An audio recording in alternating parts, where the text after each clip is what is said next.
Hello, investment అంటే ఏంటి? అసలు ఇన్వెస్ట్మెంట్ అంటే మీకు ఏం గుర్తొస్తుంది? జనరల్గా ఎక్కడెక్కడ ఇన్వెస్ట్ చేస్తుంటారు? ల్యాండ్, గోల్డ్, ఫిక్స్డ్ డిపాజిట్స్, ఇంకా ఈక్విటీలో ఎంతమంది ఇన్వెస్ట్ చేస్తారు? అసలు ఈక్విటీ అంటే ఏంటి ఇప్పుడు తెలుసుకుందాం. ఈక్విటీ అంటే తెలుసుకోవడానికి ఒక ఎగ్జాంపుల్ తీసుకుందాం. సపోజ్ మీరే ఒక కంపెనీ స్టార్ట్ చేయాలనుకున్నారు.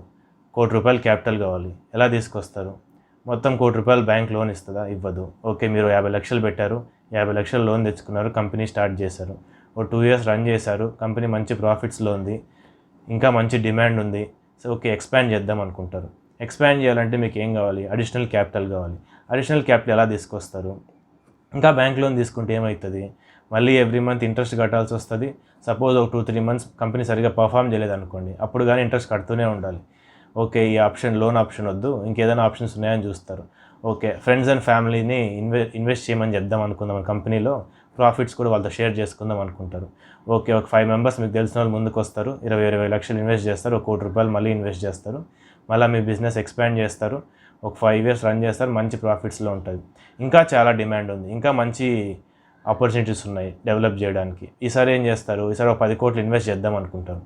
మొత్తం 10 కోట్లు ఫ్రెండ్స్ ఫ్యామిలీ దగ్గర ఇన్వెస్ట్ చేయించడానికి అవుతుందా? చాలా కష్టం. ఓకే, ఈసారి మీరేమనుకుంటారు? ఓకే, ఈసారి పబ్లిక్ని మన కంపెనీని ఇన్వెస్ట్ చేపిద్దాం అనుకొని మీ కంపెనీని పబ్లిక్ చేస్తారు. పబ్లిక్ చేయడం అంటే ఏంటి? పబ్లిక్ని ఇన్వైట్ చేయడం, మన కంపెనీని ఇన్వెస్ట్ చేయమని చెప్పి. దీన్నే ఐపీఓ అంటారు, initial public offering. First time మీరు ఎప్పుడైతే మీ కంపెనీని పబ్లిక్ చేస్తారో ఐపీఓ ప్రాసెస్ ద్వారా ముందుకు వెళ్ళాలి. ఇది ఎలా జరుగుతుందంటే, సపోజ్ మీకు 10 కోట్లు కావాలనుకోండి, 10 కోట్లని ఏం చేస్తారు? షేర్స్గా డివైడ్ చేస్తారు. ఒక షేర్ ₹100 అనుకోండి, 10 లక్షల షేర్లుగా డివైడ్ చేస్తారు. అప్పుడు ఏమవుతుంది? 10 లక్షలు ఇంటూ 100, 10 కోట్లు మీకు వచ్చేస్తుంది. ఇప్పుడు మీరు ఎప్పుడైతే ఇలా షేర్స్గా డివైడ్ చేసి మార్కెట్లో ఇష్యూ చేస్తారో, ఇంట్రెస్టెడ్ ఉన్న పీపుల్ అంతా మీ కంపెనీ షేర్స్ కొంటారు. అప్పుడు మీకు కావాల్సిన క్యాపిటల్ మీకు వచ్చేస్తుంది, వాళ్ళకి షేర్స్ వస్తాయి. మళ్ళీ మీరు కంపెనీని ఎక్స్పాండ్ చేయొచ్చు. రన్ చేశాక మంచి ప్రాఫిట్స్ వచ్చాక మళ్ళీ ఆ ప్రాఫిట్స్ని ఎవరైతే ఇన్వెస్ట్ చేశారో వాళ్ళతో షేర్ చేసుకుంటారు. ఇందాక ఫస్ట్ మీరు ఒకరే షేర్ హోల్డర్ ఉన్నారు, తర్వాత మీ ఫ్రెండ్స్ ఫ్యామిలీ ఇన్వెస్ట్ చేసినప్పుడు వాళ్ళు కూడా మీ షేర్ హోల్డర్స్ అయ్యారు. ఇప్పుడు పబ్లిక్ ఎవరెవరు మీ షేర్స్ కొన్నారో వీళ్ళందరూ మీ షేర్ హోల్డర్స్.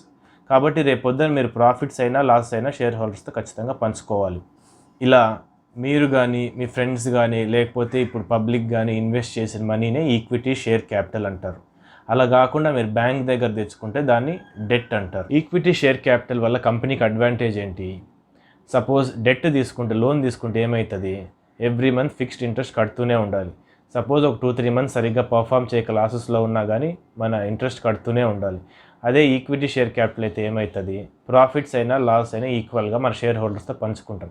కాబట్టి ఎప్పుడైతే కంపెనీ సరిగ్గా పర్ఫామ్ చేయదో కంపెనీ మీద అడిషనల్ బర్డెన్ ఉండదు ఫిక్స్డ్ ఇంట్రెస్ట్ కట్టడానికి. కాబట్టి ఈక్విటీ క్యాపిటల్ మనకి ఇంకా ఎక్స్ట్రా కాన్ఫిడెన్స్ ఇస్తుంది అగ్రెసివ్గా ఎక్స్పాండ్ కావడానికి. ఈక్విటీ క్యాపిటల్ వల్ల కంపెనీకి వచ్చే అడ్వాంటేజ్ తెలుసుకున్నాం. ఇప్పుడు ఈక్విటీలో పబ్లిక్ ఎందుకు ఇన్వెస్ట్ చేయాలి? వాళ్ళకున్న అడ్వాంటేజ్ ఏంటి? ఈక్విటీలో వచ్చే రిటర్న్స్ వేరే అసెట్ క్లాసెస్ కంటే చాలా ఎక్కువ. మీరు పాస్ట్ 5 years కానీ పాస్ట్ 10 years కానీ కంపేర్ చేస్తే ల్యాండ్ వాల్యూస్తో కానీ గోల్డ్తో కానీ ఈక్విటీలో వచ్చే రిటర్న్స్ చాలా ఎక్కువ. సెకండ్ రీజన్ వచ్చి లిక్విడిటీ. సపోజ్ మీకు ఏదైనా ఎమర్జెన్సీ సిచ్యువేషన్ వచ్చి ఇమీడియట్గా డబ్బులు కావాలనుకోండి, ఈక్విటీ షేర్స్ వెంటనే అమ్మేసి మీరు క్యాష్ చేసుకోవచ్చు. అదే ల్యాండ్లో కనుక ఇన్వెస్ట్ చేస్తుంటే వెంటనే అమ్మడానికి కుదురుతుందా? కుదరదు, టైం పడుతుంది. అది సెకండ్ అడ్వాంటేజ్. థర్డ్ అడ్వాంటేజ్ చాలా ఇంపార్టెంట్ థింగ్. మీరు ఈక్విటీలో ఇన్వెస్ట్ చేయడం వల్ల మీ మనీ ఎప్పుడు సర్క్యులేషన్లోనే ఉంటుంది. అది ఎకానమీకి చాలా హెల్ప్ అవుతుంది. సపోజ్ మీరు ఈక్విటీ కాకుండా గోల్డ్లో కానీ ల్యాండ్లో కానీ ఇన్వెస్ట్ చేస్తే మీ ఇన్వెస్ట్మెంట్ అలా డెడ్ అయిపోయి ఉంటుంది. ఎందుకంటే ఆ డబ్బులు అక్కడే ఉంటాయి, ఇంకెక్కడికి పోవు. అదే కనుక మీరు ఈక్విటీలో ఇన్వెస్ట్ చేస్తే ఏమవుతుంది? ఆ కంపెనీకి వెళ్తుంది డబ్బులు. కంపెనీ ఇలా మనం ముందు అనుకున్నట్టు ఎక్స్పాన్షన్లో పెడుతుంది. ఎక్స్పాండ్ చేస్తే కంపెనీ ఇంకా మంచి ప్రాఫిట్స్, మంచి రెవెన్యూ వస్తుంది. రెవెన్యూ వచ్చినప్పుడు మంచి శాలరీస్ చేయగలుగుతుంది, ఎక్స్ట్రా ఎంప్లాయ్మెంట్ క్రియేట్ చేస్తుంది. సరే, ఇప్పుడు ఈక్విటీ అంటే తెలుసుకున్నాం, దాని యొక్క అడ్వాంటేజెస్ తెలుసుకున్నాం. ఇప్పుడు ఈక్విటీ రిటర్న్స్ తెలుసుకుందాం, పాస్ట్ 10 yearsలో ఎలా ఉన్నాయో. ఈక్విటీ అంటే ఈక్విటీ మార్కెట్లో చాలా కంపెనీస్ ఉంటాయి. అన్ని కంపెనీస్ యొక్క రిటర్న్స్ ట్రాక్ చేయడం చాలా కష్టం. కాబట్టి మనం టాప్ 50 కంపెనీస్ తీసుకుందాం. వాటినే నిఫ్టీ 50 అంటారు. ఇండియాలోని top 50 companies market capitalization wise. అంటే ఇండియాలో అతిపెద్ద 50 కంపెనీలనే నిఫ్టీ 50 అంటారు. మనం రెగ్యులర్గా న్యూస్లో చూస్తుంటాం కదా, నిఫ్టీ పెరిగింది, నిఫ్టీ పడింది, సెన్సెక్స్ పెరిగింది, సెన్సెక్స్ పడింది అంటే. అది నిఫ్టీ అంటే ఇండియాలో టాప్ 50 కంపెనీస్, సెన్సెక్స్ అంటే ఇండియాలోని టాప్ 30 కంపెనీస్. నిఫ్టీ 50 ఒక రిటర్న్స్ చూసుకుంటే పాస్ట్ 10 yearsలో నిఫ్టీ పాస్ట్ 10 yearsలో 11% CAGRతో గ్రో అయింది. CAGR ఏంటనేది తర్వాత వీడియోస్లో చూద్దాం. ఇప్పుడు మనం ఏం తెలుసుకోవాలనుకుంటున్నామంటే నిఫ్టీ ఒక రిటర్న్స్ కాబట్టి 11% CAGR 10 yearsలో అర్థం ఏంటంటే మీరు 10 ఏళ్ళ ముందు కనుక 1 lakh రూపీస్ ఇన్వెస్ట్ చేసింటే ఈరోజు దాని వాల్యూ వచ్చి 2,83,000, అంటే ఆల్మోస్ట్ 10 ఇయర్స్లో ట్రిపుల్ అయింది. ఇప్పుడు ఉన్న ఎఫ్డి ఇంట్రెస్ట్ రేట్స్తో 10 ఇయర్స్లో డబుల్ కూడా కావట్లేదు మన ఇన్వెస్ట్మెంట్, కానీ ఇక్కడ ట్రిపుల్ అయిందంటే ఇది ఎంత బెస్ట్ ఇన్వెస్ట్మెంట్ మీరే తెలుసుకోండి. ఈ నిఫ్టీ 11% సిఏజిఆర్తో గ్రో అయింది అనుకున్నాం కదా, అదే మన క్యాపిటల్ ట్రిపుల్ అయి ఉంటుంది 10 ఇయర్స్లో. ఈ ట్రిపుల్ అయిన రిటర్న్ కూడా ఎక్స్క్లూడింగ్ డివిడెండ్స్, అంటే డివిడెంట్ ఇన్కమ్ వేరే ఉంటుంది. కంపెనీ ఎప్పుడైతే ప్రాఫిట్స్ వస్తాయో కొన్ని కంపెనీస్ మనకు డివిడెండ్స్ పే చేస్తాయి, ఆ డివిడెండ్స్ తీసేసాక ట్రిపుల్ అయింది. ఆ డివిడెండ్స్ కూడా మనం యాడ్ చేసుకుంటే మన రిటర్న్ ఇంకా చాలా ఎక్కువ ఉంటుంది.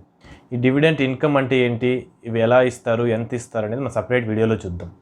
అలాగే మనం తీసుకున్నవి టాప్ 50 కంపెనీస్, అంటే ఇక్కడ రిస్క్ చాలా తక్కువ ఉంటుంది, అలాగే రిటర్న్ కూడా కొద్దిగా తక్కువ ఉంటుంది. అలా కాకుండా మీరు కనుక కొద్దిగా రిస్క్ తీసుకునే మనస్తత్వం అయితే ఎమర్జింగ్ కంపెనీస్లో ఇన్వెస్ట్ చేయొచ్చు. అంటే బాగా గ్రో అయ్యి అగ్రెసివ్గా ఉండే కంపెనీస్లో, వాటిలో రిస్క్ కొద్దిగా ఎక్కువ ఉన్న రిటర్న్స్ కూడా చాలా ఎక్కువ ఉంటాయి. మీరు నిఫ్టీయే 10 ఇయర్స్లో ట్రిపుల్ అయిందంటే నెక్స్ట్ ఎమర్జింగ్ కంపెనీస్ ఇంకా చాలా ఎక్కువ రిటర్న్ ఇవ్వగలవు. కాబట్టి నెక్స్ట్ టైం మీరు ఇన్వెస్ట్ చేసేటప్పుడు బాగా ఆలోచించి ఎందులో ఇన్వెస్ట్ చేయాలో డెసిషన్ తీసుకోండి. Thank you. Happy investing.